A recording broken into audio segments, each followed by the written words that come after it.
Greta Lowen, the eldest of the Lowen women, although she was born a penner, begins.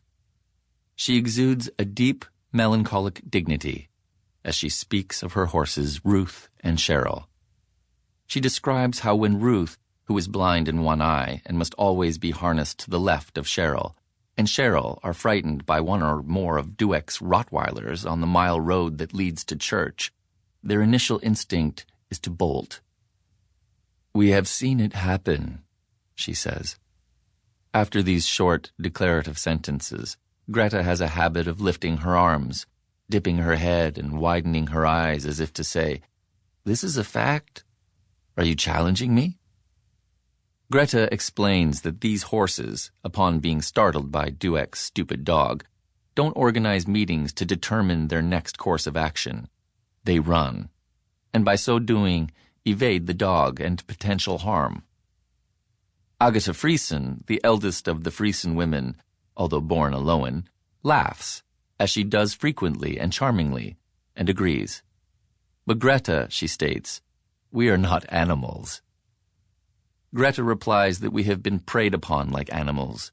Perhaps we should respond in kind. "Do you mean we should run away?" asks Ona. "Or kill our attackers?" asks Salome. Marika, Greta's eldest, until now silent, makes a soft, scoffing sound.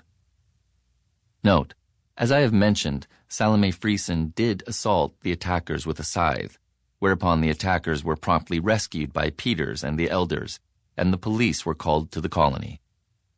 At no other time in the history of Malachna have the police been called. The attackers were brought to the city for their own protection. Salome has since asked Peters and the elders to be forgiven for that indiscretion, but even so, her rage is barely suppressed. Vesuvian. Her eyes are never still.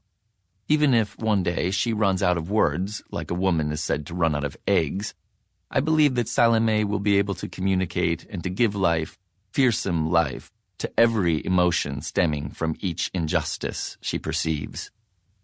There is no inward eye in Salome, no bliss of solitude. She doesn't wander, and she is not lonely. Her niece, Nietzsche, used to the gentler stylings of her late mother, Mina, but now in Salome's care, keeps her distance. Nietzsche draws and draws, perhaps to balance the wild, lava-like outpouring of her aunt's words with solid, silent lines on paper. In addition to her drawing skills, I have been told that Nietzsche is also Malachna's reigning champion of knowing how much of anything, flour, salt, lard, will fit into any given container, so that nothing and no extra space is ever wasted. Agatha Friesen, unfazed by Salome's outbursts, she has already referred to Ecclesiastes to describe Salome's temper as nothing new under the sun, as the wind blows from the north, as all streams lead to the sea, etc. To which Salome responded that her opinions should not be slotted under hoary Old Testament headings, please, and wasn't it preposterous that the women should compare themselves to animals, wind, sea, etc.? Isn't there a human precedent?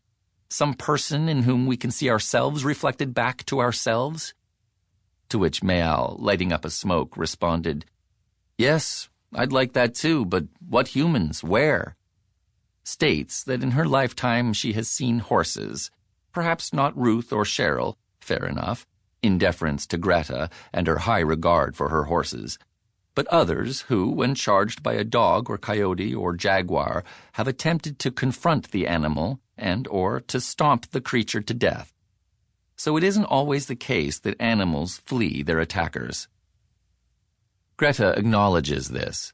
Yes, she has seen similar behavior in animals. She begins once again to talk of Ruth and Cheryl, but her anecdote is cut short by Agatha. Agatha tells the group she has her own animal story, also featuring Dueck's Rottweiler. She speaks quickly, often inserting asides and non sequiturs in a hushed, theatrical voice. I'm not able to hear or keep up with every detail, but I'll attempt here to tell the story in her voice, and with as much accuracy as I am able. Dueck had raccoons in his yard that he hated for a long time.